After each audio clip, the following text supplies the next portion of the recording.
Joining us now, Florida Congresswoman Cammack. Congresswoman, it's great to have you back on. Let's deal with this first. Fox News' reporter Bill Maloogian. He's reporting in just 2 days, Border Patrol in one sector, the Rio Grande Valley sector, arrested 3 MS-13 gang members, a convicted child sexual, I can't even say the word, a predator, and an 18th Street gang member. Plus, they foiled a large weapons smuggling attempt into Mexico. 40 assault rifles hidden in trampoline boxes. These guys are working overtime to make America safe. 2,000 apprehensions in just that sector in just the last 48 hours. Your thoughts on this? Well, Liz, it's good to see you. And it was a crisis last year. It's a crisis this year. The White House continues to ignore it like it's the status quo, business as usual, but it's not. This is having a direct impact on every city in America. This administration has turned every city in America into a border town. I get a text message at least once a day from a Border Patrol agent saying, please help. We just apprehended an international terrorist on the watch list, or we just got gang members, or I just arrested a sex offender. I just picked up a young girl who was gang raped. The stories are horrific. They haunt your dreams. And yet this administration seems more concerned about the Ukrainian border than our southern border.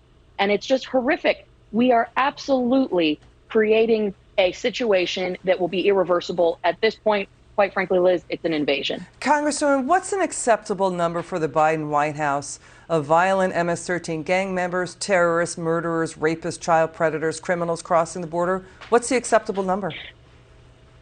Well, I think I can speak for pretty much every American when I say it's 0. But for the Biden White House, they seem more intent on getting good ice cream for Biden than actually doing the damn job that they were elected to do. It's unacceptable. And this is all the more reason why we need a strong Congress, and overwhelmingly Republicans will take the House back in November. They are silent on this issue, and the so-called border czar is nowhere to be found. It's frustrating. And quite frankly, that's why I'm calling for the impeachment of DHS Secretary Alejandro Mayorkas.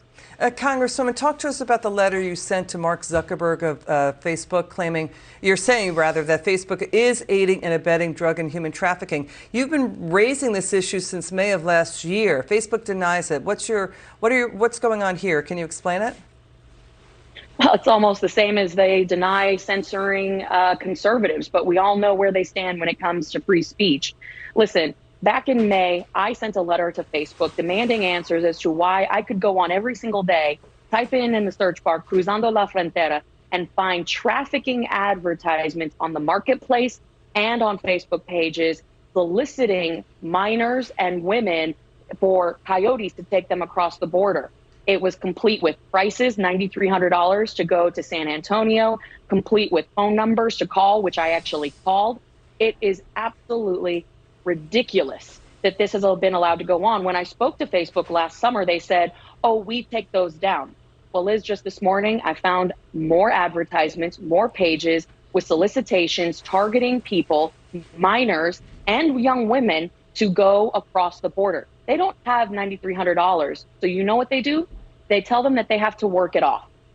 Facebook is complicit with the crime of trafficking and sex trafficking into our country. And Facebook is accepting money from the cartels. If you take nothing else away from this interview, please understand that that is absolutely unacceptable. We have to do something. They need to be held to account. Work it off how? By being drug coyotes or what? You know, I talked to one girl. She was 15 years old on one of my last border trips. She had been targeted with a Facebook ad. She was from Honduras. And when I asked her how much she paid, she said she paid $6,500 for her and her 2-year-old daughter to come to America. When I asked her where she got the money, she said that she was able to get about half from family and friends and borrow it, but that she had to, quote unquote, work the rest of it off. When I asked her what that meant, she kind of got teary-eyed and said that she has Johns and people that she has serviced along the way on her journey to America, and will continue to work for the cartels now that she's here. It's outrageous. Is actually happening in America. It's appalling, yes. It's outrageous, and it's a disgrace. It's an absolute disgrace. Congresswoman, we're running out of time, but we want to stay on this story. We'll be working with your office to keep reporting on this and working with Facebook.